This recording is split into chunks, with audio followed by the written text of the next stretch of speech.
Kalau soal jodoh itu satu. Dabuan, sadabuan. Dua. Tiga. Sempat kau kesakupan berapa lagi?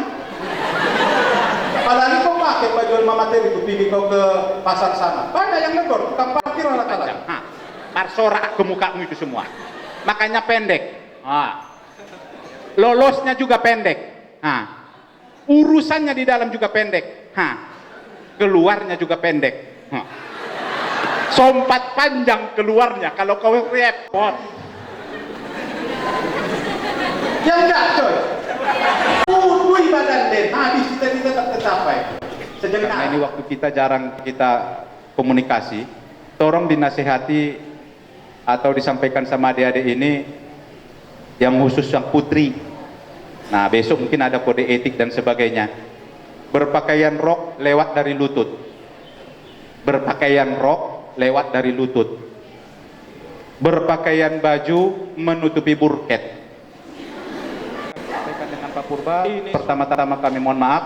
Mudah-mudahan kalian semua masuk ke STKIP, keluar nanti menjadi seorang sarjana pendidik yang lebih handal di depan masyarakat. Demikian, terima kasih. Assalamualaikum warahmatullahi wabarakatuh. Pertanyaan saja,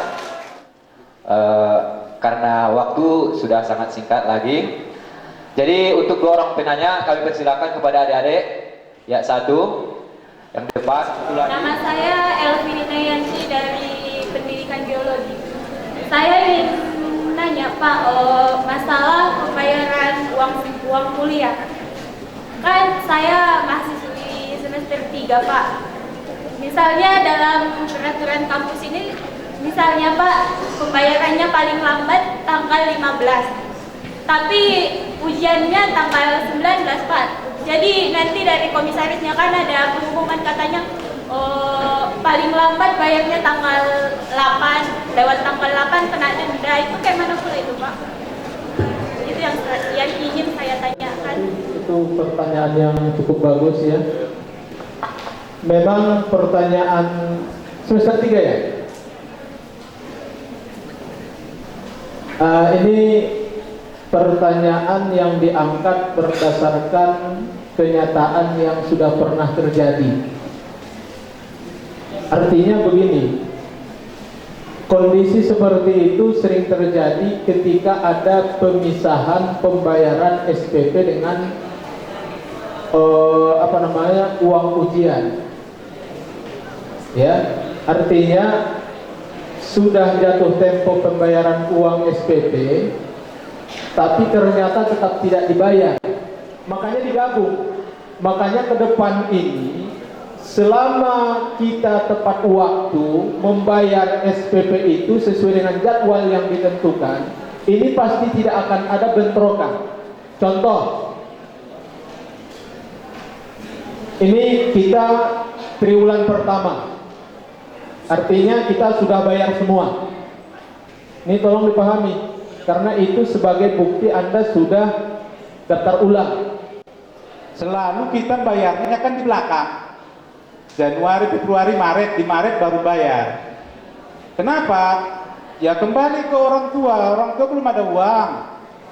Pulang kita ke kampung belum dikasih. Ujung-ujungnya kalau terus-terusan diminta, orang tua itu malah bilang, mata kau lang kuliah po, lama jual mata kau memang hidupnya buset. Baru agar nantinya tidak keliru dalam perkuliahan, khususnya di tata cara administrasi keuangan dalam mahasiswa. Atas nama moderator, saya mohon maaf atas segala kekurangan dan kejanggalan. Terima kasih atas kebersamaan dan perhatiannya. Wabillahi taufiq wal hidayah. Wassalamualaikum warahmatullahi wabarakatuh. Kami kembalikan kepada pembawa acara. Berbicara dengan baik, sopan santun, tidak membelakan suku, agama.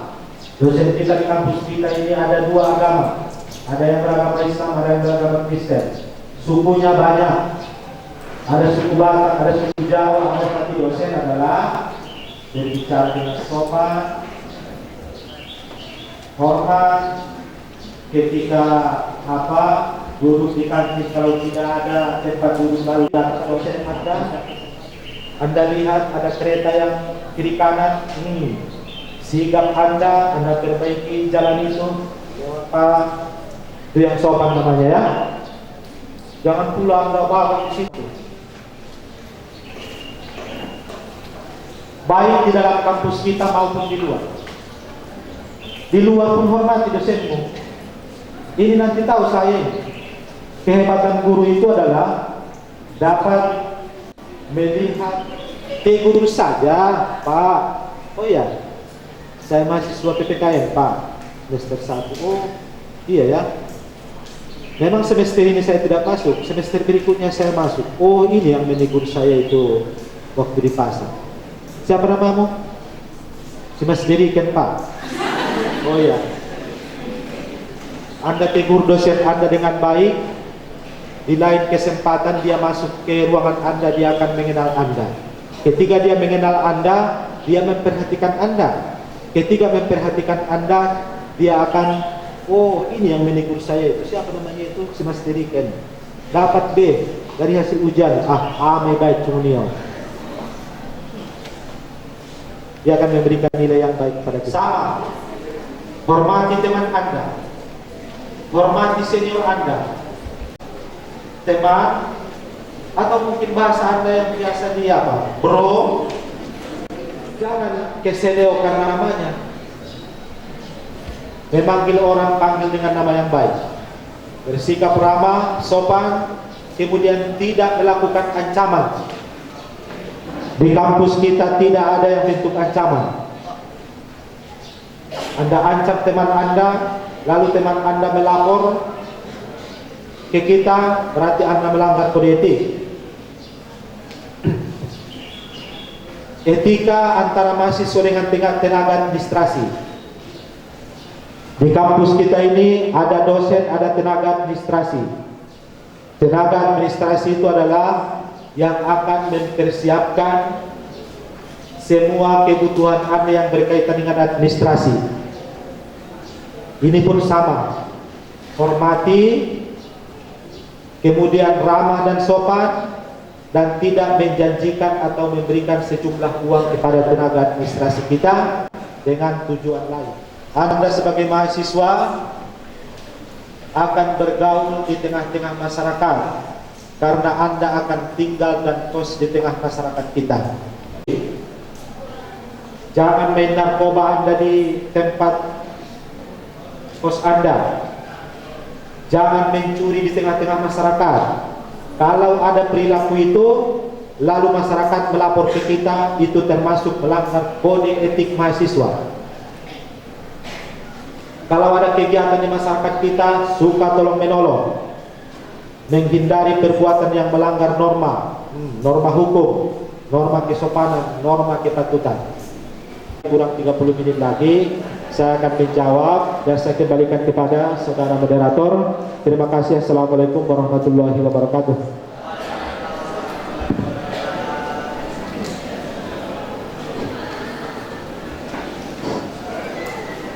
Iya, mohon izin dulu supaya kita semangat dan tidak terlalu takut atau juga kaku nanti untuk memberikan pertanyaan. Saya membuat dulu yel-yel ortik dan mapirma kita. Estekip, estekip, estekip, estekip. Terkait kode etik organisasi dan juga kegiatan mahasiswa.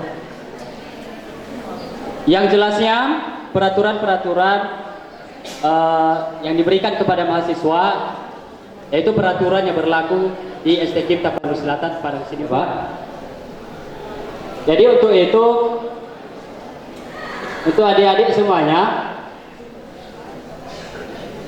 terkait dengan kode etik, mungkin adik-adik telah memahaminya, juga organisasi, kemudian kegiatan mahasiswa.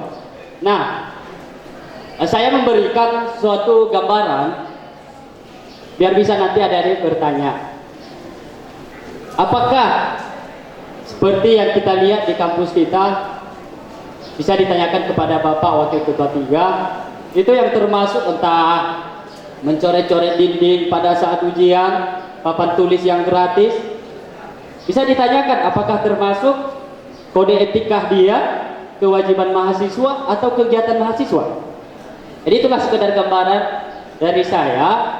Adik-adik bisa bertanya itu. Nah, untuk bersingkat waktu saya berikan kesempatan kepada adik semuanya. Sebelum kita memberikan sesi kedua ini, sampaikan nanti namanya, kemudian kelompok berapa, dan prodinya.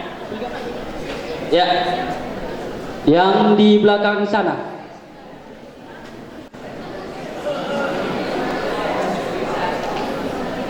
Assalamualaikum warahmatullahi wabarakatuh. Nama saya Fitrah Hanasari Siregar.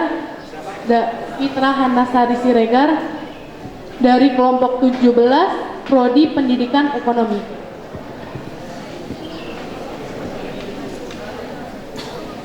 Dalam kode etik mahasiswa terdapat sanksi yang akan diberikan apabila dilanggar kan Pak.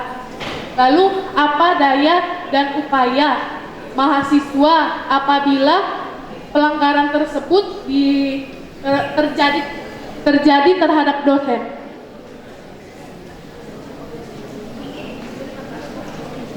Terima kasih. Assalamualaikum warahmatullahi wabarakatuh. Nama saya Erikson Nasution, Prodi Pendidikan Sejarah dari kelompok 5. Apabila ada seorang dosen mendapat kritikan keras dari seorang mahasiswa, mungkin karena dosen tersebut jengkel. Kemudian pada saat dosen tersebut sedang berbincang dengan dosen lain, tidak sengaja ada beberapa mahasiswa yang terdengar perkataan, "Biar saja nanti anak itu pada saat skripsi akhir akan saya persulit, dan kalau perlu tidak akan saya luluskan."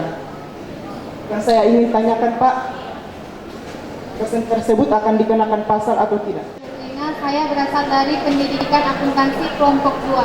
Saya ingin bertanya Pak, bagaimana menurut pendapat Bapak ketika banyak mahasiswa yang mengikuti organisasi namun jarang masuk kelas, setelah itu skripsinya lelet, lambat selesai.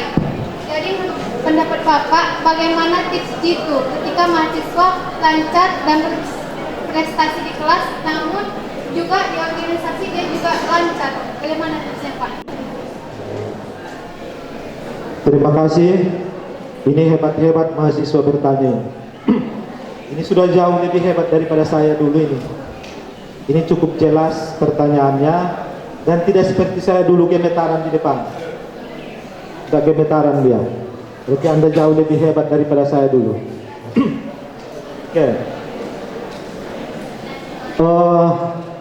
Dari Fitrahani, apa upaya mahasiswa kalau pelanggaran itu terjadi pada dosen? Beberapa tahun yang lalu atau belakangan ini ada beberapa dosen yang kita panggil. Kemudian kita nasihati dan diulanginya kembali perbuatannya. Kemudian kita keluarkan dari kampus kita. Apakah pelanggaran-pelanggaran yang dibuat oleh dosen tersebut? Di antaranya adalah bahwa si dosen, kenapa ribut? Halo, ketika ada dosen yang mewajibkan kepada Anda buat makalah, bayar sekian. Ada dosen yang seperti itu. Dibuatnya atau dia menyampaikan, kamu hati-hati kamu ya, dan sebagainya. Ada semacam ancaman yang dibuat oleh dosen. Maka upaya Anda mahasiswa yang pertama adalah bisa berbicara dengan santun kepada ketua program studi. Kita tidak boleh anarkis atau tidak boleh mencaci dosen yang mengatakan seperti itu. Berkonsultasi dulu dengan ketua program studi. Bu, kami seperti ini. Bapak itu mewajibkan makalah kepada kami, tapi harus beliau yang membuat. Harus kami bayar. Kemudian marah-marah saja. Bapak itu ke kami, tidak tahu kami apa salah kami. Kita sampaikan dengan santun kepada ketua program studi kita masing-masing. Makanya nanti Anda setelah jam tengah 4, Anda akan dibawa ke ruangan-ruangan. Akan bertemu Anda dengan ketua prodi Anda dan seluruh dosen di prodi Anda. Nanti di situ akan dijelaskan oleh dosen kita masing-masing, ketua program studi masing-masing, menyamakan persepsi namanya. Apa yang harus Anda lakukan sebagai mahasiswa dan apa yang akan diberikan oleh dosen Anda kepada Anda. Maka langkah Anda bisa berbicara dengan prodi. Kemudian oleh prodi nanti akan berbicara dengan saya. Tolong Pak, ini bagaimana kita buatin? Kan kepada si dosen, kita berikan arahan kepada si dosen, jangan dibuat seperti itu lagi. Setelah beberapa kali kita lakukan seperti itu, alhamdulillah para dosen kita paham dan para dosen kita tanggap dengan kondisi yang seperti itu. Intinya adalah kalau ada persoalan Anda bisa kita bicarakan dengan baik, tidak usah anarkis atau sampai demon Anda dengan mengangkat spanduk atau Anda